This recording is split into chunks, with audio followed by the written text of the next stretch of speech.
what is up? It is Cole, and the fire alarm in my building has finally stopped going off. Just one of the many joys of living here. But in a way, I guess it sort of energized me, because I was putting this off for quite some time, and I don't know, just decided it was time to get something done here. So today, something a little off the beaten path for me. It is David Petersen's Mouse Guard. Very cool, interesting comic that came to be in 2007 and is still ongoing. These are some of the collected editions, starting with Fall 1152. The first thing you will notice right off the bat, of course, is the size and shape. We have a square here. Regular, standard comic format size is 6.5 by 10 inches. Here we have a nice square 8 by 8. Obviously a deliberate choice on the part of Petersen, who writes and illustrates this world, which, if you haven't heard of, and you see the mice, think about Redwall and things like that. We have, obviously, some humanized mice with their own society. A big difference here, though, is humans don't either exist in this world or simply don't enter into it, because it has nothing to do with hiding from humans or dealing with humans. It's just about how they deal with, well, pretty much all the other animals, and, of course, the society they have amongst themselves. The very first arc, again, is Fall 1152, using some sort of dating system. I assume that another thing about these mice is that they're much longer lived than a normal mouse. You get the idea, since we're using fall and winter and years and stuff like that, that these mice might have lifespans similar to a human, instead of living like 2 or 3 years like a mouse actually would. And instead of trying to compress that, we get more long-lived mice, which is, you know, a fine compromise, or not compromise, a fine idea, just considering how they've been humanized anyway. They have a society, they wear clothes, and they speak, etc., etc. So, this was conceived, again, by writer-illustrator David Petersen. Again, a very simple idea. Actually, I wrote something very similar to this, a very short thing, several years ago, maybe 2004 or so. And of course, I'm not saying I came up with the idea for Mouse Guard first. Nothing like that. I just mean something about humanized mice living in their own society and it being somewhat medieval and stuff like that. Anyway, this is a much more developed idea, and with pictures to go along with it. So 1152 gets things going here. Fall 1152. This is a nice read, or both of them. I also have the sequel picking up right where the first one left off, Winter 1152, and they're both really good reads, I would say, for maybe this time of year. I mean, obviously you can read them anytime, read them in a boat in the summer, it doesn't matter, but I'm just saying, something about these really evokes, perhaps, it being snowy or cold outside, and, you know, this would be a nice couple books to curl up with, preferably in front of a fire. It's not an experience I've had yet, but I think one I'd like to have sometime.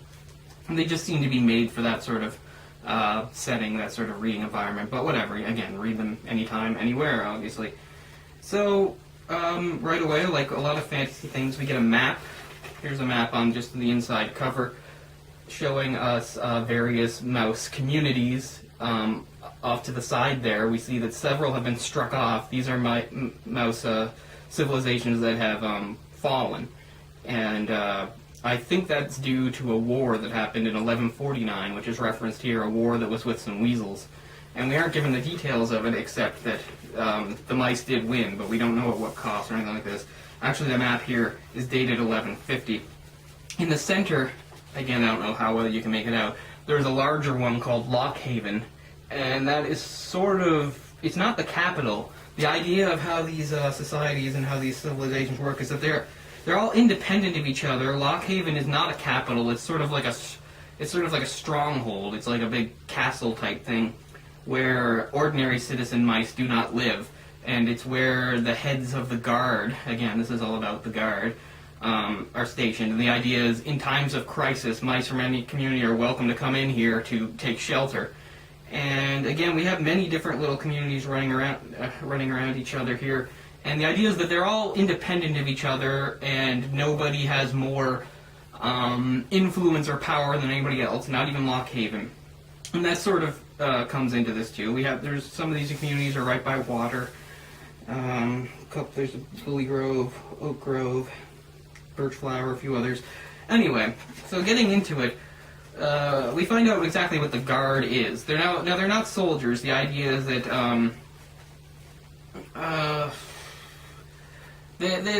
they can be like soldiers, but the idea is that they're sort of like scouts, bodyguards, messengers. Basically, they are mice that have been received higher training for survival outside in the wilds, and sometimes they'll accompany a civilian through dangerous territory. Again, they go on scouting missions, etc., etc. So they are trained and they carry weapons, and they serve all the towns equally. They're dispatched directly from Lock Haven. That's where they come from. So any of the little towns don't have their own guard mice. The idea is that the guard mice are divvied up into different patrols, and they serve the entire realm or area. So the art, of course, is just beautiful, and that's one of the reasons why it's very detailed. It's very elegant, I find, and it's one of the reasons I think why this series has been sort of known for having some delays when it came to new issues coming out. I think just because of how detailed the art was and how much you want to get it right. Not to say that other comics, rush or anything like that. But again, this is one artist, one writer, the same guy. So our main heroes in this are Liam, Kenzie, and Saxon. We'll get to know more, and they're all guard mice. Liam in the green cloak, Kenzie in the purplish blue, and Saxon in the red. Liam is understood to be the youngest guard mouse out there. The other two are sort of veterans taking him under their wing. And right off, not to say they're stereotypes, so we get to know right off that Saxon is a fighter. He's very bold and impetuous and very quick to run into a situation and think that fighting can solve things. Kenzie, with the staff there, is much more of a thinker, much more pensive. And while he can fight, he's always looking for alternatives to it. And again, he's the strategist, etc., etc. And we eventually learn that these two have been paired together for a long time, and it's done on purpose by the head of all the Mouse Guard, a female named Gwendolyn. She's the one who dispatches them and makes up their assignments and who goes with who and stuff like that. She later says she deliberately always keeps them together because they play off each other so well, because just sort of the opposite sorts of talents that they have. So right off, they're looking for a merchant mouse that had gone missing. And again, just in these first things, we get a feel for the character. And right off, one of the things that mice, the Mouse Guard and mice in general, of course, have to deal with is predators. And we have a bit of a fight with a snake here. So I'm not going to go into too much detail in the story. I just wanted to say that it's a wonderful, lush, fully realized world that obviously a lot of thought was put into by David Petersen. And he goes about it very much the right way. The same way when I talked about something very different, Hellboy. The best way, if you're going to, I think, as a writer, introduce a completely fictional world, is just to work like this. Just reveal it slowly and piece by piece. Within Mouse Guard, Fall 1152, we only see a few of the communities, we see a bit of Lock Haven, we see a few characters, but it's revealed very slowly. It's all peeled back very slowly. And then as, further chapters go on, a little bit more is added. And I really think that's the right way of doing it. So it's not a particularly long read. It's the type of thing you should sort of try to take your time reading. Oh, again, this is the rule with any comic book, and and sometimes I catch myself rushing, and I say, slow down, I'm an extremely fast reader of just text, so of course when there's less text I can really blaze through a comic or graphic novel, but I always catch myself and tell myself to slow down, because you just want to enjoy the art and appreciate things and take note of things, because many times in any sort of comic I blaze through and then on a repeated read realize that I completely missed something, either something important or even just a small detail that is still very important to appreciate. I didn't, unlike a lot of my other episodes, I didn't really have a set amount of points that I wanted to make. I didn't scribble down any notes, so I'm sorry if this is somewhat a rambling account. But it's more just my appreciation for, again, an artist, a writer, a creator coming up with a fully realized world and how they build it up slowly over time. And there's quite a lot of drama going on here, and it encompasses 6 issues. And when this is over, we get an epilogue, and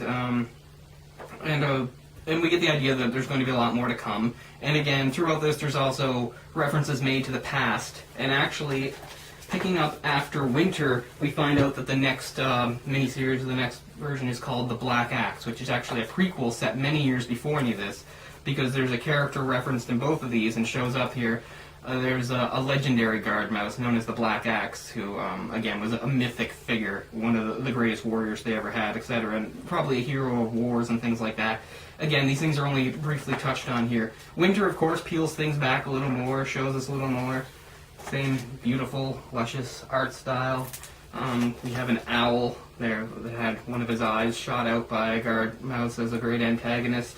And again, it's just about how the mice struggle to survive in such a harsh world because they're so small and some prey to so many predators, but also the way the society, I'm really going off here, but just the way the mice interact with each other and the problems they deal with within their own hierarchy, which is very much probably the main theme running through Fall 1152, is we find out there's a plot from within to overthrow the status quo. And it's not even a black and white thing exactly. We find out that the antagonist there, while he did want to overthrow things and become somewhat of a dictator, he still had ideas that were legitimate, and there's a lot of issues about how, again, these mouse territories are run, and the role that Lockhaven plays at the center of it all. Not every mouse is content with this and thinks that perhaps there is a better way. So that's something else that's touched on here, too. We get further character development in the winter. If there is a main character, it might be Liam, because again, it's very much his journey as an inexperienced guard mouse into becoming perhaps one of the very best. Not much else to say except that it's just wonderful escapism, which I really think is the thing that the medium of comics does better than anything else, better than movies, better even than books. I don't think you can beat comics for escapism. And this is a prime example, just a wonderful, lush, detailed world. Again, taken on very simple ideas, simple principles, but done in a very intelligent way. The pacing is very well done. I'll probably think of more things to say after this. I really am looking forward to reading more. I can't wait to read about the Black Axe and anything that follows. I know there was a one-shot comic, just a single standalone called Spring 1153, which of course picks up right after this again. And I don't know what happens in it, but it's a fairly short thing, and I don't know if I'll be reading that next, or perhaps the Black Axe. I don't know if the Black Axe has been collected yet. But anyway, David Petersen, again, I really appreciate the amount of thought and detail he put into this. This is not really, again, as informative as my normal episodes, and I know that I've gone off track a few times and rambled, and I apologize for that. But I just really, again, like to represent as much as I can of all kinds of comics, manga, graphic novels, and not just be bogged down in the world of superheroes, whether it's Marvel, DC, or something else, and realize that comics as a medium works for everything. And this is a wonderful fantasy setting that I've really come to enjoy everything about. I love the square format, I love the art, the storytelling, the characters, etc., etc. I know I'm just repeating myself now. But I think it's important to touch on as many different genres and as many different worlds as I can. That really is the point of this channel. So, that's really all I had to say about it. Very much looking forward to reading more from this. If you haven't ever read this, it's something certainly worth checking out. Perhaps you've seen it when you've looked through comics. It stands out on bookshelves very differently, of course, because of its unique shape. And that's about it. That's about all I have got to say. A new episode a lot sooner. December will give me a lot more time, I'm pretty sure. So, thanks a lot for watching. Peace out. I'll see you guys really soon. Free Pussy Riot? No, I don't know. See you guys later. Thanks.